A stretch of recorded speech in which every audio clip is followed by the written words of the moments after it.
Hello guys, welcome to our YouTube channel. जैसा कि thumbnail से आप लोगों को पता चल गया कि आज हम लोग यहाँ पे बात करने वाले हैं कि कोई भी अनरजिस्टर्ड दस्तावेज होता है उसको आप कोर्ट के सामने कैसे सबमिट कर सकते हैं, उसके बारे में पूरा डिटेल से देखेंगे। सुप्रीम कोर्ट का क्या गाइडलाइन है, साथ में क्या प्रोविजन है, उसके बारे में पूरा डिटेल से देखेंगे। तो वीडियो में लास्ट तक बने रहिएगा। वीडियो अच्छा लगे तो वीडियो को लाइक, चैनल को सब्सक्राइब कर लीजिएगा।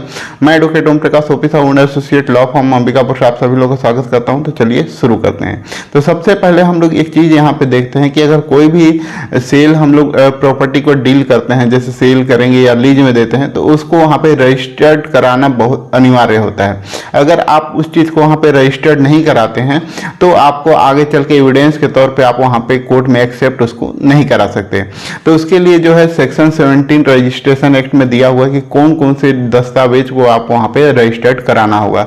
तो उसके लिए ऑलरेडी मैंने एक वीडियो में, पिछले वीडियो में बताया हुआ है, बट फिर भी आपको यहाँ पे कुछ चीज़ें यहाँ पे क्लियर कर देना चाहता हूँ। जैसे कि अगर कोई भी सेल डीड है, आप किसी भी प्रॉपर्टी को किसी को बेच रहे हैं, तो उस कंडीशन में आपको वहाँ पे रजिस्टर्ड कराना होगा।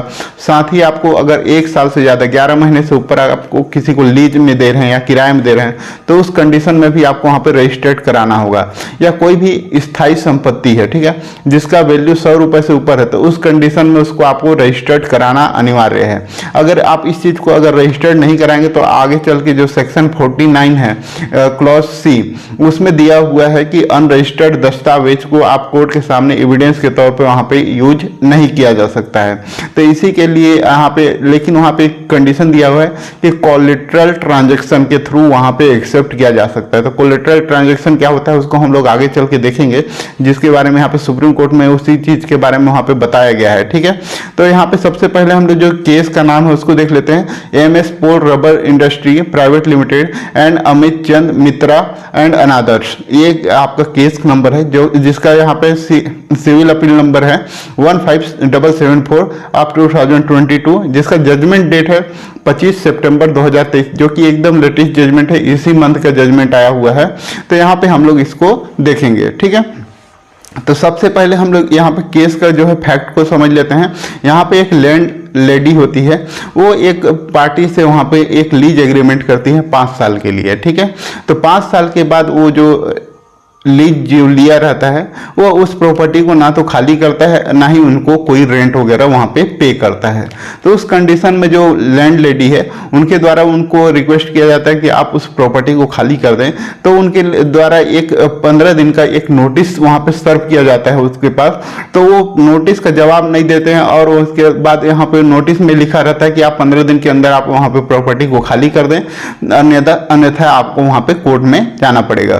तो वहाँ पे जब इनके द्वारा यहाँ पे कोई भी जवाब नहीं दिया जाता है, तो उसके बाद जो लैंड लेडी है उनके द्वारा कोर्ट में केस फाइल कर दिया जाता है।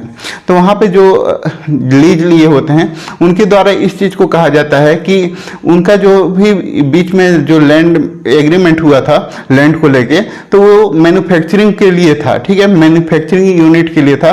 तो जो TPA एक्ट का 106 है उसमें बताया गया है कि अगर कोई भी मैन्युफैक्चरिंग हो या एग्रीकल्चर लैंड हो, ठीक है, अगर उसमें लीज में दिया जाता है तो उसको अगर खाली करवाना हो तो उसके लिए आपको 6 मंथ पहले का आपको वहां पे नोटिस सर्व करना पड़ेगा, तभी आप वहां पे जो लीज है उसको टर्मिनेट करा सकते हैं।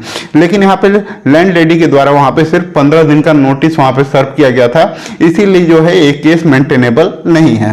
तो यहाँ पे जो ट्रायल कोर्ट है उन्होंने उस चीज को पूरा देखा और बोला कि ये जो इनके द्वारा जो लीज यहाँ पे किया गया है वो यहाँ पे रजिस्टर्ड नहीं है, इसीलिए जो है इसको एविडेंस के तौर पे यहाँ पे नहीं देखा जा सकता। इसीलिए जो है वहां पे जो है लोअर कोर्ट के द्वारा लैंड लेडी के फेवर में वहां पे आदेश कर दिया गया। इसका जो डिफेंडेंट थे उनके द्वारा वहां पे सेशन कोर्ट में अपील किया गया। तो जब वहां पे सेशन कोर्ट में अपील किया गया तो उनके द्वारा भी सेम चीज किया गया कि जो लोअर कोर्ट का जो फैसला था उसी को वहां पे बोला कि ये इनके द्वारा जो फैसला दिया गया सटीक और सही है। इसके बाद हाई कोर्ट ने भी उस चीज को सेम एज इट इज रखा। उसके बाद जो है डिफेंडेंट के द्वारा वहां पे जो इसमें एप्लीकेंट है वो यहाँ पे सुप्रीम कोर्ट में अपील किए। तो सुप्रीम कोर्ट में वहां पे पूरा डिटेल से देखा गया और वहां पे सेक्शन 49 को वहां पे डिस्कस किया गया, जिसमें कोलेटरल ट्रांजैक्शन की बात की गई। कोलेटरल ट्रांजैक्शन का मतलब क्या होता है उसको हम लोग यहाँ पे थोड़ा समझ लेते हैं, ये बहुत इंपॉर्टेंट है समझने के लिए, तभी आप उस चीज को अच्छे से यूज कर पाएंगे। तो जैसे कोई भी कोलेटरल ट्रांजैक्शन का मतलब ये होता है कि कोई भी जो केस का मेन वहां पे फैक्ट है, ठीक है, जिसका विवाद है, उस विवाद के कंडीशन में, ठीक है, उस विवाद के कंडीशन में उस चीज को छोड़ के अन्य किसी बात को अगर हम लोग को देखना है तो वहां पे अनरजिस्टर्ड जो वहां पे उनके पास जो दस्तावेज है उसके थ्रू हम लोग यहाँ पे देख सकते हैं। लेकिन अगर वो चीज डायरेक्ट अगर उस विवाद को इफेक्ट करे तो उस चीज को हम लोग यहाँ पे नहीं देखेंगे। जैसे यहाँ पे एग्जांपल के तौर पे समझते हैं, इसी केस में जो यहाँ पे मेन मुद्दा था कि उनके बीच में जो ट्रांजेक्शन हुआ है या जो एग्रीमेंट हुआ है वो वहाँ पे क्या किस चीज के लिए हुआ है कि उन लोग के बीच में मैन्युफैक्चरिंग कंपनी है और 6 मंथ का उसके पास नोटिस सर्व नहीं किया गया।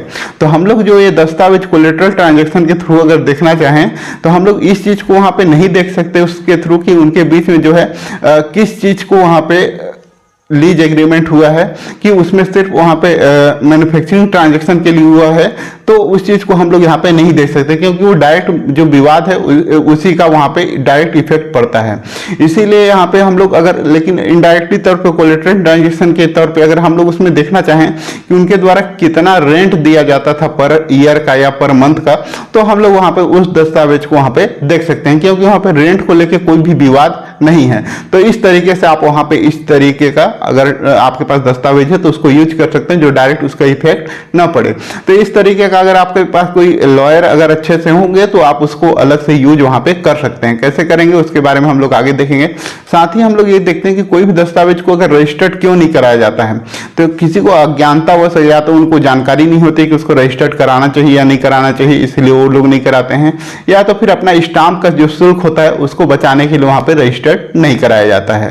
तो यहाँ पे जो है आप इसको कैसे यूज कर सकते हैं उसको हम लोग देखते हैं कि अगर आपके पास कोई भी ऐसा एविडेंस है जिसमें आप दोनों के बीच में कोई भी लेन देन की बात हुई है कि आपके द्वारा वहां पे कोई भी प्रॉपर्टी को आपको वहां पे लीज में दिया गया है, तो उस कंडीशन में अगर आपको वहां पे डायरेक्ट उस चीज को दस्तावेज को वहां पे पेश नहीं कर सकते, लेकिन आप ये कह सकते हैं कि वहां पे जो है अगल बगल में पड़ोसी में कौन कौन है उनको यहाँ पे दिया गया है, तो आप उस दस्तावेज के थ्रू आप लोग देख सकते हैं कि वहां पे लैंडमार्क आसपास कितने लोग हैं उनको वहां पे बुला के उनका गवाही कराया जा सकता है। तो इस तरीके से आप वहां पे इसको यूज किया जा सकता है क्योंकि वो डायरेक्ट वहां पे गवाह लोगों का वहां पे इफेक्ट नहीं आ रहा है।